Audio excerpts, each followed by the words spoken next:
William Miller has it all. A thriving business, a loving family, a luxury home. But in an instant, his dream life is turned into a waking nightmare when it all goes up in flames. And as investigators dig a little deeper, it seems that someone is out to get him. 911, what's the nature of your emergency? Hi, we just heard gunshots. 5 shots next door, and then he heard screaming. Soon, people close to him begin turning up dead, before his stalker tries to execute Miller in his own bed. But is he pursued by a relentless killer, or is there more to this story than meets the eye?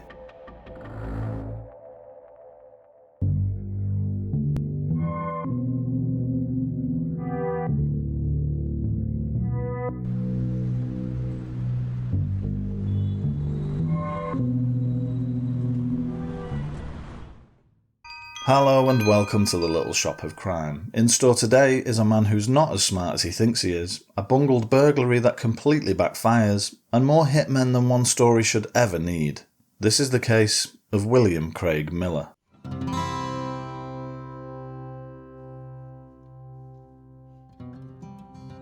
Today's story begins not with a where, but with a who. Born in 1977, William Miller grew up in what he describes as a pretty normal white bread family. But he was one of life's natural charmers, and he managed to engineer his own success through grit and a little hustle.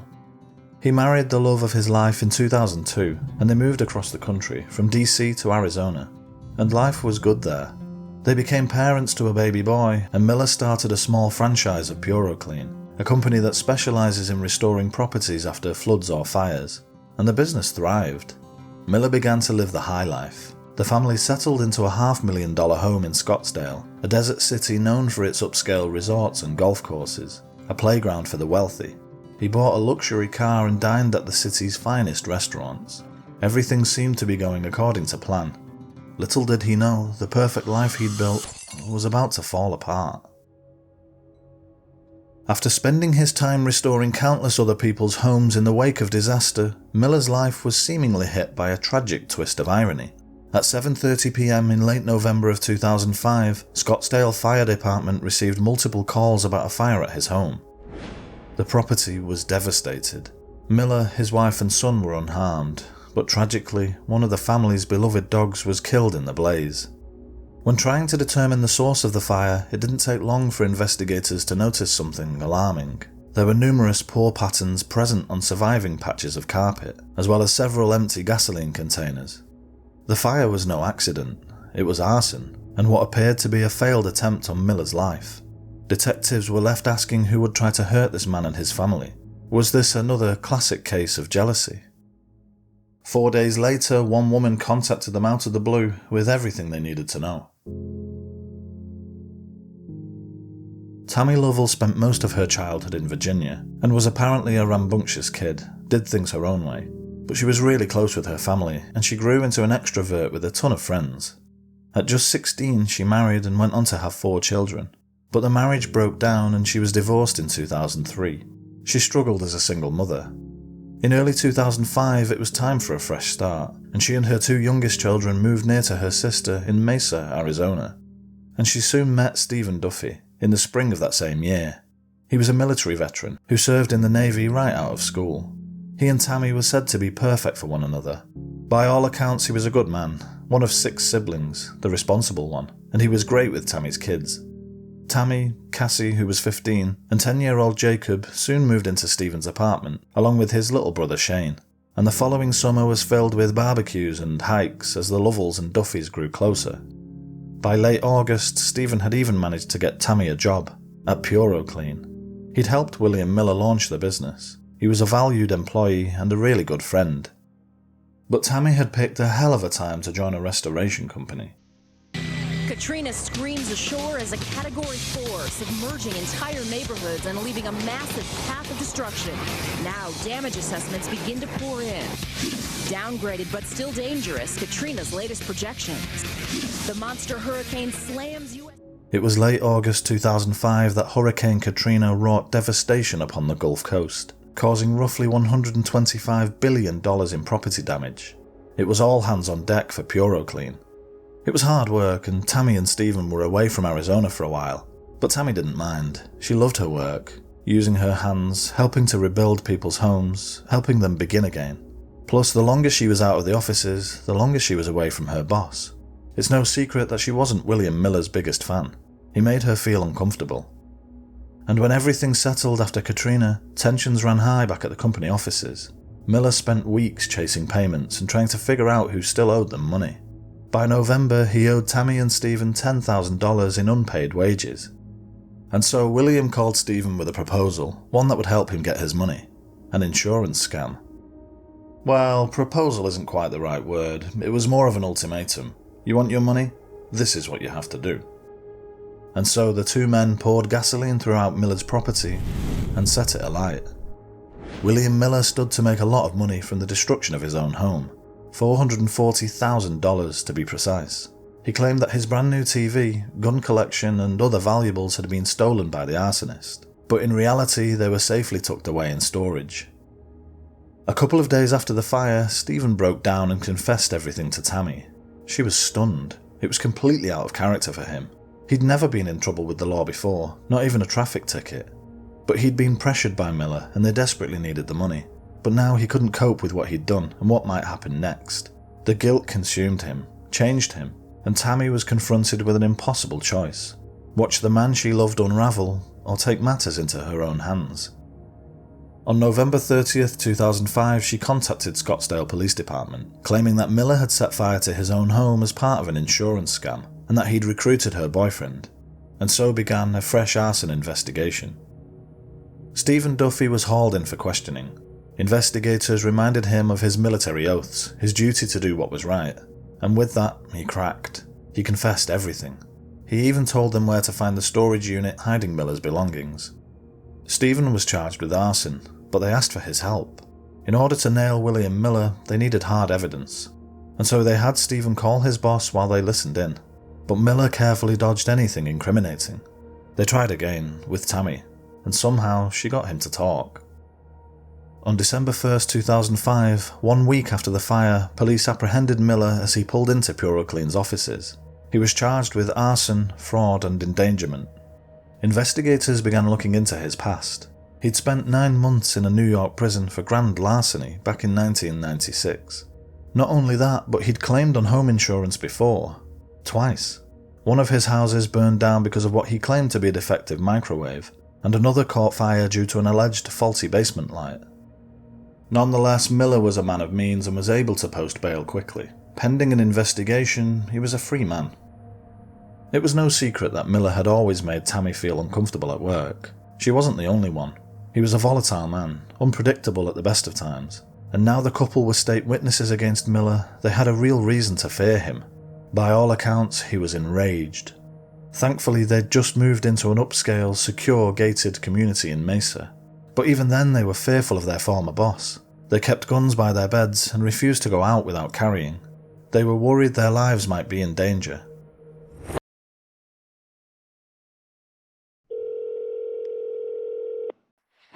What's the nature of your emergency? Hi, we just heard gunshots. 5 shots next door, and then he heard screaming.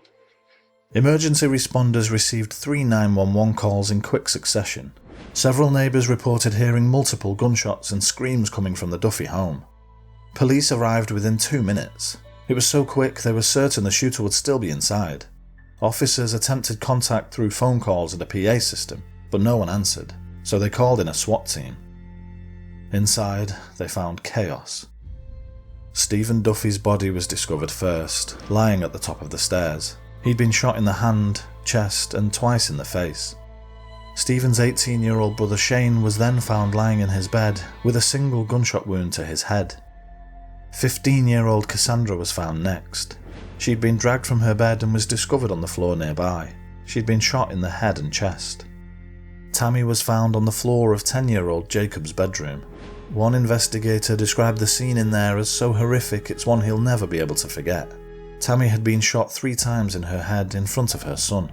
She showed signs that she'd fought valiantly with her killer, trying to protect her little boy. But she couldn't. Jacob was found dragged from his bed, executed with a single shot to the forehead at point-blank range. But not before he was beaten. An autopsy revealed severe blunt force trauma all over his body. Mesa's detectives had never witnessed anything like this. They'd walked into the aftermath of the deadliest crime in the city's history. Later that day, forensics teams arrived to process the crime scene. There were clear signs of forced entry. The killer hadn't been invited in. But this wasn't a botched burglary. Valuables were left untouched, clearly not the motive. And the injuries to the victims suggested this was a vendetta. It was personal.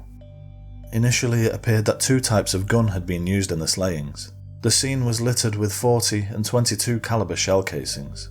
There were also bullets and bullet fragments that had what ballistics experts described as unusual characteristics, likely made by a homemade silencer. But as they dug deeper, more ballistic evidence revealed the use of a third weapon, a 9mm revolver. A single bullet from this gun was later found lodged inside Stephen Duffy's body. At this point, police didn't know what to make of the horrific scene, or if there was a dangerous killer loose in the community, so they put a lot of boots on the ground. Various teams patrolled the area, or canvassed neighbours. They spoke to several members of Tammy and Stephen's family to find out who might be capable of such an evil crime, and one name kept coming up: William Craig Miller. So they began to take a closer look at him. That's when they connected the dots. Miller was awaiting trial for the arson scam. Tammy and Stephen were informants, and given the 2 witnesses in Miller's case were amongst the dead, it really wasn't long before William Miller became the #1 suspect. And since all fingers were pointed towards William Miller, imagine the officer's surprise when it was he who contacted them, the very day after the slayings. He claimed to have some information. Someone had apparently been following and watching him in the days leading up to the murders. He was scared that whoever killed them was after him too. And he had something else to report. Someone had broken into his secretary's car outside the company offices and stolen a weapon belonging to her, and it just so happened to be a 9mm revolver, like the one used in the murders. The story just keeps getting stranger, and it all struck police as being a little too convenient. So they decided to conduct covert surveillance on him. But Miller made it difficult. His movements became erratic. He began using different Puroclean vehicles to get around, and took meandering routes throughout the city, almost as if he were paranoid, like he knew he was being watched. In the meantime, a memorial service was held for the victims, where heartfelt speeches were given to honour each of their lives. Friends remembered Cassie as cool and goofy. She was always laughing, even if it was at her own jokes, but she always made an effort to befriend the new kids. Jacob was crazy about sports and was adored by his classmates at Boulder Creek Elementary School. He was always full of energy, and though he was only 10, he had an enormous heart. At just 18, Shane was eagerly planning his future. He was a big part of the family, glued to his big brother Stephen, and he'd grown really close to Cassie. In the wake of the tragedy, the Duffy family held car washes and community events to raise money for the funerals and to ensure their loved ones were laid to rest with dignity. Meanwhile, as 2 families struggled to come to terms with their devastating loss, Miller was basking in his newfound attention, because the police weren't the only ones watching. The media had caught wind of the case and were eager to get their scoop. There were camera crews stationed outside his home at all times. He relished the notoriety, offered multiple interviews, cracked jokes to reporters and posed for the TV cameras. He walked around like a local celebrity.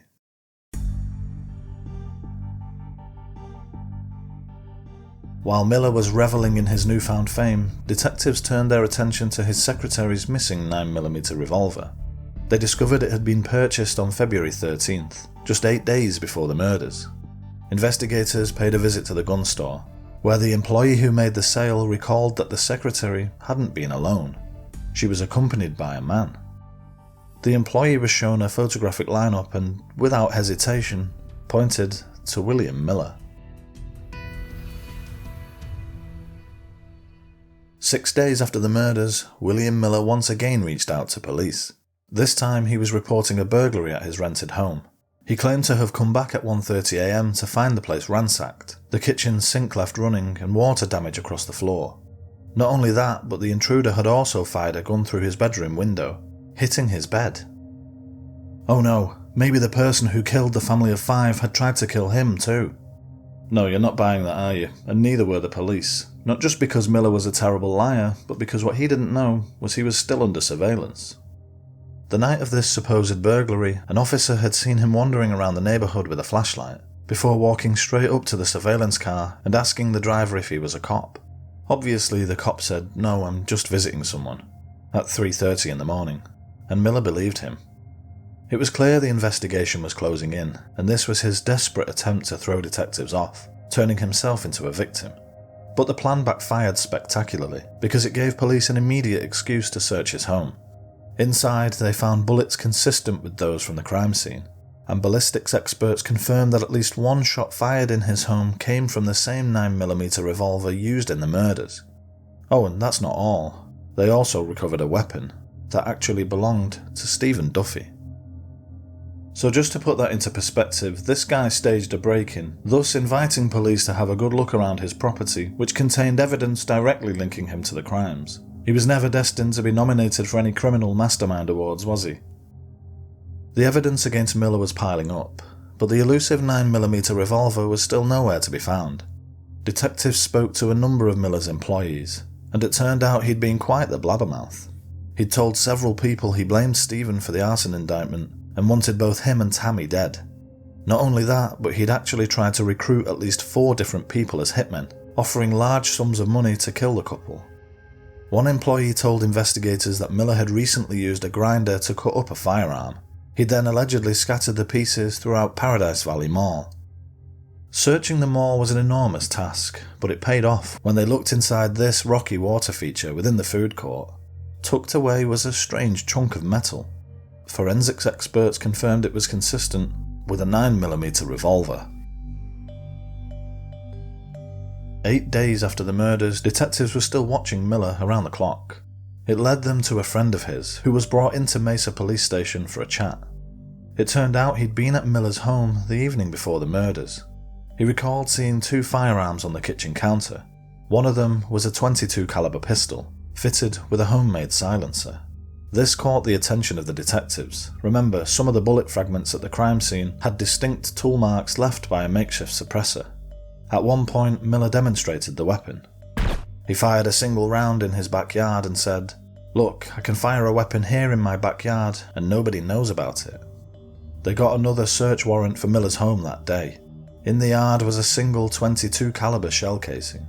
Ballistics experts compared the markings on this with those found at the crime scene. It was a perfect match. His own weapon had been used in the crime. They now had enough evidence to charge William Miller with the quintuple murders. 2 days later, Miller was out for dinner with his wife at a trendy Scottsdale steakhouse. As he was being seated, he casually chatted with a reporter, who mentioned that America's Most Wanted would be airing a segment on the case that weekend. Miller's response, "I may try to catch it. It just depends where I'm at. If I'm near a television and I have nothing else to watch, I may watch it." But it turned out he would be featuring, because as Miller exited the restaurant, police swooped in and arrested him. He was charged with 5 counts of first-degree murder, burglary, and tampering with evidence. According to police, even in custody, William Miller remained arrogant and cocky, displaying the hallmarks of a narcissistic sociopath.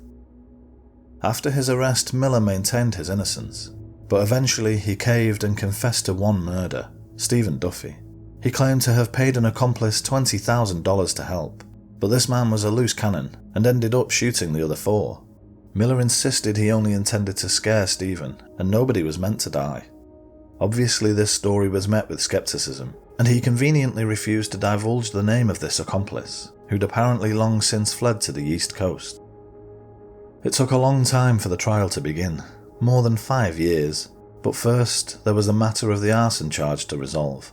On March 3, 2011, Miller pled guilty to the false insurance claim and setting fire to his house.